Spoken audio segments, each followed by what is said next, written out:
Hello बच्चों, आज हम पढ़ेंगे 8वीं कक्षा का चैप्टर नंबर 5 चिट्ठियों की अनूठी दुनिया। जैसा कि नाम से ही पता लग रहा है कि ये चैप्टर चिट्ठियों के बारे में है, पत्रों के बारे में है। आइए पढ़ते हैं। पत्रों की दुनिया भी अजीबो गरीब है। कि पत्रों की दुनिया है तो बहुत अजीबो गरीब। पहले क्या होता था? पहले मैसेज कबूतर से पहुंचाते थे, घोड़े से, हाथी से पहले इनको प्रयोग में लाते थे और उसकी उपयोगिता हमेशा से बनी रही है और उसकी उपयोगिता हमेशा से बनी रहेगी। पत्र जो काम कर सकते हैं, क्योंकि चिट्ठियां जो काम कर सकती हैं, वह संचार का आधुनिकतम साधन नहीं कर सकता, कि वह नए जमाने की चीजें नहीं कर सकती। पत्र जैसा संतोष फोन या एसएमएस का संदेश कहाँ दे सकता है? ये बात बिल्कुल लेखक ने सही कही है। पत्र एक नया सिलसिला शुरू करते हैं। पत्र एक नया सिलसिला शुरू करते हैं। सिलसिला होता है चलन। के पत्र एक नया चलन शुरू करते हैं और राजनीति, साहित्य तथा कला के क्षेत्रों में तमाम विवाद और नई घटनाओं की जड़ भी पत्र ही होते हैं। लेखक कहते हैं कि राजनीति, साहित्य तथा कला के क्षेत्रों में तमाम जो झगड़े होते हैं और नई घटनाओं की वजह भी पत्र ही होते हैं। दुनिया का तमाम साहित्य पत्रों पर केंद्रित है। कि संसार का बहुत साहित्य पत्रों पर आधारित है और मानव सभ्यता के विकास में इन पत्रों ने अनूठी भूमिका निभाई है। अनूठी होती है अलग, और मानव सभ्यता के विकास में इन पत्रों ने अलग भूमिका निभाई है। मानव सभ्यता किस तरह से विकास में आई, इसके बारे में हमें इन पत्रों से ही जानकारी मिलती है। पत्रों का भाव सब जगह एक जैसा है। कि चाहे कोई भी देश हो, पत्र हर जगह अपना महत्व रखते हैं, भले ही उसका नाम अलग अलग हो। हमारे देश में अलग अलग इलाकों में अलग अलग भाषाएं बोली जाती हैं और पत्र अलग अलग नाम से पुकारा। पत्र को उर्दू में खत, संस्कृत में पत्र, कन्नड़ में कागद, तेलुगु में उत्तरम, जाबू और लेख तथा तमिल में कडिद कहा जाता है। पत्र यादों को सहेज कर रखते हैं। सहेज कर होता है संभाल कर। पत्र यादों को संभाल कर रखते हैं। इसमें किसी को कोई संदेह नहीं है, इसमें किसी को कोई शक नहीं है। हर एक की अपनी पत्र लेखन कला है। कि सबका पत्र लिखने का अपना अपना तरीका है और हर एक के पत्रों का अपना दायरा है। दायरा होता है सीमा। कि सबके पत्र लिखने का अपना एक दायरा है, सीमा है। दुनिया भर में रोज करोड़ों पत्र एक दूसरे को तलाशते तमाम ठिकानों पर पहुंचते हैं। कि दुनिया भर में रोज करोड़ों पत्र लिखे जाते हैं। भारत में ही रोज 4.5 करोड़ चिट्ठियां डाक में डाली जाती हैं, जो साबित करती हैं, जो ये सिद्ध करती हैं कि पत्र कितनी अहमियत रखते हैं, कि पत्रों की कितनी वैल्यू है। पंडित जवाहरलाल नेहरू ने सन 1953 में सही कहा था कि हजारों सालों तक संचार का साधन केवल हरकारे होते हैं, दूत, रनर्स या फिर तेज घोड़े रहे हैं। पहले जमाने में एक जगह से दूसरी जगह राजा अपने दूत के ही द्वारा मैसेज भेजते थे या संदेश पहुंचाते थे, या फिर पुराने समय में तेज दौड़ने वाले घोड़ों से संदेश पहुंचाते थे। उसके बाद पहिए आ गए। इसके बाद यातायात के साधनों में वृद्धि हो गई, पहिए आ गए, पर रेलवे और तार से भारी बदलाव आ गया। और रेलवे और तार से बदलाव आया जब हिंदुस्तान में रेलवे का विकास हुआ, तब तार से एक जगह दूसरी जगह संदेश पहुंचाना आसान हो गया। तार ने रेलों से भी तेज गति से संवाद पहुंचाने का सिलसिला शुरू किया। सिलसिला होता है चलन। के तार ने रेलों से भी ज्यादा तेजी से संवाद पहुंचाने का, बात पहुंचाने का चलन शुरू किया। अब टेलीफोन, वायरलेस, आगे रेडार, दुनिया बदल रहा है। आजकल डिजिटल चीजें आ गई हैं, जैसे टेलीफोन, वायरलेस और आगे रेडार। ये सब चीजें दुनिया को बदल रही हैं।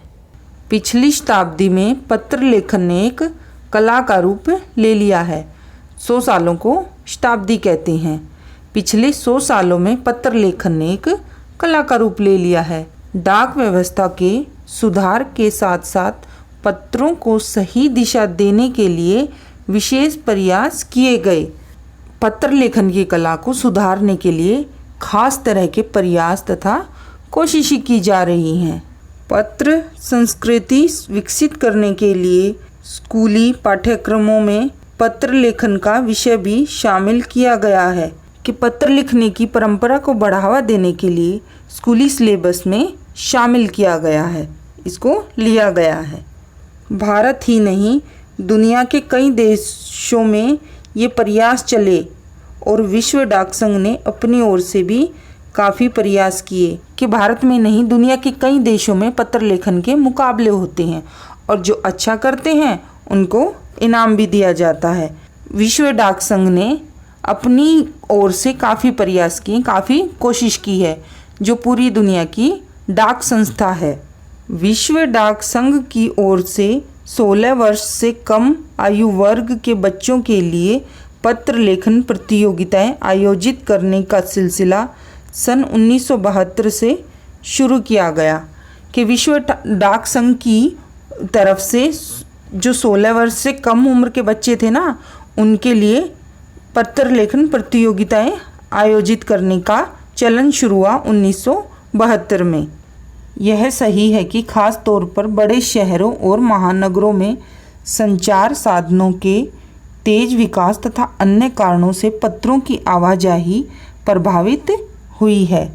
ये सही बात है कि बड़े शहरों और महानगरों में संचार के साधनों का बहुत स्पीड से विकास हुआ है और दूसरे कई कारणों से पत्रों की आवाजाही भी प्रभावित हुई है, उस पर असर पड़ा है।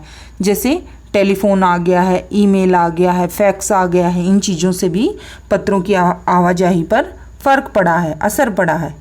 पर देहाती दुनिया आज भी चिट्ठियों से ही चल रही है कि गाँव में चिट्ठियों का आना जाना आज भी लगा ही रहता है, क्योंकि गांव के लोग ज़्यादा पढ़े लिखे नहीं होते। फैक्स, ईमेल, टेलीफोन तथा मोबाइल ने चिट्ठियों की तेज़ी को रोका है। जो डिजिटल चीज़ें आई हैं, फैक्स, ईमेल, टेलीफोन, मोबाइल, इन सब ने चिट्ठियों की स्पीड को रोका है। पर व्यापारिक डाक की संख्या लगातार बढ़ रही है क्योंकि लोगों का बिजनेस बढ़ रहा है और उसके लेन देन में चिट्ठियों का इस्तेमाल ज़्यादा होता है। जहाँ तक पत्रों का सवाल है कि जहाँ तक पत्रों की बात है, अगर आप बारीकी से उसकी तह में जाएं तो आपको ऐसा कोई नहीं मिलेगा जिसने कभी किसी को पत्र न लिखा या न लिखवाया हो। कि आपको कोई ऐसा नहीं मिलेगा जिसने अपनी ज़िंदगी में कभी किसी को पत्र न लिखा हो या न लिखवाया हो। ऐसा कोई भी आदमी आपको ढूंढने से नहीं मिलेगा। या पत्रों का बेसब्री से जिसने इंतज़ार न किया हो, कि पत्रों का बहुत बेचैनी से इंतज़ार रहता है। हमारे सैनिक तो पत्रों का जिस उत्सुकता से इंतज़ार करते हैं उसकी कोई मिसाल ही नहीं। कि हमारे सैनिक पत्रों का जिस बेसब्री से इंतज़ार करते हैं उसकी कोई मिसाल नहीं, उसका कोई उदाहरण नहीं है। एक दौर था जब लोग पत्रों का महीनों इंतज़ार करते थे। एक समय ऐसा था कि जब लोग पत्रों का महीनों तक इंतज़ार करते थे, पर अब वह बात नहीं, पर अब ऐसा नहीं है। परिवहन साधनों के विकास ने दूरी बहुत घटा दी है कि यातायात के साधनों की वजह से अब पत्र एक जगह से दूसरी जगह आसानी से पहुंच जाते हैं। पहले लोगों के लिए संचार का इकलौता साधन चिट्ठी ही थी, कि पहले लोगों के पास मैसेज पहुंचाने का साधन सिर्फ चिट्ठी थी। पर आज और भी साधन विकसित हो चुके हैं, पर आज और भी चीज़ें आ गई हैं, जैसे टेलीफोन, फैक्स, ये सब चीज़ें। आज देश में ऐसे लोगों की कमी नहीं है जो अपने पुरखों की चिट्ठियों को सहेज और संजोकर विरासत के रूप में रखे हुए हों। आज भी देश में ऐसे लोग बहुत सारे मिल जाएंगे जो अपने पूर्वजों की चिट्ठियों को संजोकर होता है संभाल कर, विरासत धरोहर के रूप में संभाल कर रखे हुए हैं। या फिर बड़े बड़े लेखक, पत्रकारों, उद्यमी, कवि, प्रशंसक, सन्यासी या किसान, इनकी पत्र रचनाएं अपने आप में अनुसंधान का विषय है। बड़े बड़े लेखक हो गए, पत्रकार हो गए, उद्यमी व्यापारी हो गए, कवि, प्रशंसक, सन्यासी या फिर किसान हो, इन सब की रचनाएं अपने आप में एक खोज का विषय है। अगर आज जैसे संचार साधन होते तो पंडित नेहरू अपनी पुत्री इंदिरा गांधी को फ़ोन करते कि अगर उस समय ऐसा ज़माना होता, इतने सारे साधन होते, तो पंडित नेहरू अपनी बेटी को पत्र नहीं लिखते, सीधा फ़ोन पर बातें करते। पर तब पिता के पत्र पुत्री के नाम नहीं लिखे जाते, जो देश के करोड़ों लोगों को प्रेरणा देते हैं। पंडित नेहरू ने अपनी बेटी इंदिरा गांधी को पत्र लिखे, जो अब बुक के रूप में सहेज कर रखे गए हैं, जिन्हें आज भी पढ़कर हम प्रेरणा पाते हैं। पत्रों को तो आप सहेज कर रख लेते हैं, कि पत्रों को तो आप संभाल कर रख लेते हैं, पर एसएमएस संदेशों को आप जल्दी ही भूल जाते हैं। और जो फ़ोन के एसएमएस वगैरह होते हैं ना, उनको आप जल्दी भूल जाते हैं, वो आपको ज़्यादा समय याद नहीं रहते। कितने संदेशों को आप सहेज कर रख सकते हैं? कि आप कितने संदेशों को संभाल कर रख सकते हैं? तमाम महान हस्तियों की तो सबसे बड़ी यादगार या धरोहर उनके द्वारा लिखे गए पत्र ही हैं। कि जो जितने भी महान इंसान हुए हैं, जैसे महात्मा गांधी हुए, रविंद्रनाथ टैगोर हुए, जवाहरलाल नेहरू हुए हैं, उनकी तो यादगार धरोहर विरासत उनके द्वारा लिखे गए पत्र ही हैं, चिट्ठियाँ ही हैं। भारत में इस श्रेणी में राष्ट्रपिता महात्मा गांधी को सबसे आगे रखा जा सकता है, कि महात्मा गांधी को इस चीज़ में सबसे पहले लिया जा सकता है। दुनिया के तमाम संग्रहालय जानी मानी हस्तियों के पत्रों का अनूठा संकलन भी है। जानी मानी हस्तियाँ जो फेमस हैं, पत्रों का अनूठा संकलन है। तमाम पत्र देश, काल और समाज को जानने समझने का असली पैमाना है। कि तमाम पत्र, तमाम चिट्ठियाँ देश, काल और समाज को समझने, जानने समझने का असली पैमाना होता है, मापदंड है। भारत में आज़ादी के पहले महासंग्राम के दिनों में जो कुछ अंग्रेज अफसरों ने अपने परिवारजनों को पत्र में लिखे, वे आगे चलकर बहुत महत्व की पुस्तक बन गई। कि भारत में आज़ादी के पहले महासंग्राम के दिनों में जब युद्ध हो रहे थे, अंग्रेज अफसरों ने अपने परिवार वालों को पत्र लिखे, जो आगे चलकर एक बहुत काम की किताब बन गए। इन पत्रों ने साबित किया कि यह संग्राम कितनी ज़मीनी मजबूती लिए हुए था, और इन चिट्ठियों के द्वारा ही हम सही जान पाए कि उस समय में जो संग्राम छिड़ा, जो युद्ध छिड़ा, उसकी वास्तविक भूमिका क्या थी, कि असल में क्या हुआ था। महात्मा गांधी के पास दुनिया भर से तमाम पत्र केवल महात्मा गांधी इंडिया लिखे आते थे, और वे जहाँ भी रहते थे वहाँ तक पहुँच जाते थे। कि महात्मा गांधी के पास दुनिया भर से चिट्ठियाँ आती थी, और उनका एड्रेस नहीं लिखा रहता था, उनके पास बस ये लिखा आता था बाहर महात्मा गांधी इंडिया, और वो जहाँ भी होते थे उनके पास वो चिट्ठियाँ पहुँच जाती थी। आज़ादी के आंदोलन की कई अन्य दिग्गज हस्तियों के साथ भी ऐसा ही था, और आज़ादी के समय और भी जो फेमस लोग थे ना, उनके साथ भी ऐसा ही था कि उनका नाम लिख देते थे और वो चिट्ठियाँ उनके पास अपने आप पहुँच जाती थी। गांधी जी के पास देश दुनिया से बड़ी संख्या में पत्र पहुँचते थे, कि गांधी जी के पास पूरी दुनिया से चिट्ठियाँ आती थी, पर पत्रों का जवाब देने के मामले में उनका कोई जोड़ नहीं था, उनकी कोई बराबरी नहीं थी। कहा जाता है कि जैसे ही उन्हें पत्र मिलता था, उसी समय वे उसका जवाब भी लिख देते थे। कि जैसे ही उनको चिट्ठी मिलती थी, उसी समय वो जवाब लिखने बैठ जाते थे। अपने हाथों से ही ज़्यादातर पत्रों का जवाब देते थे, कि गांधी जी खुद ही लिखकर पत्रों का जवाब देते थे, वो किसी और से नहीं लिखवाते थे। जब लिखते लिखते उनका दाहिना हाथ दर्द करने लगता था, तो वे बाएं हाथ से लिखने में जुट जाते थे। यहाँ पे हमें एक और चीज़ पता लगी कि गांधी जी दोनों हाथों से लिखते थे। जब उनका एक हाथ लिखते लिखते दर्द करने लग जाता था, तो वो दूसरे हाथ से लिखने लग जाते थे। महात्मा गांधी ही नहीं, आंदोलन के तमाम नायकों के पत्र गांव-गांव में मिल जाते हैं। कि आजकल भी जो पुराने लोग बचे हुए हैं, हमें उनके द्वारा लिखे हुए पत्र उनके गांव-गांव में मिल जाते हैं। पत्र भेजने वाले लोग उन पत्रों को किसी प्रशस्ति पत्र से कम नहीं मानते थे। प्रशस्ति पत्र क्या होता है बच्चों? सर्टिफिकेट या प्रशंसा पत्र।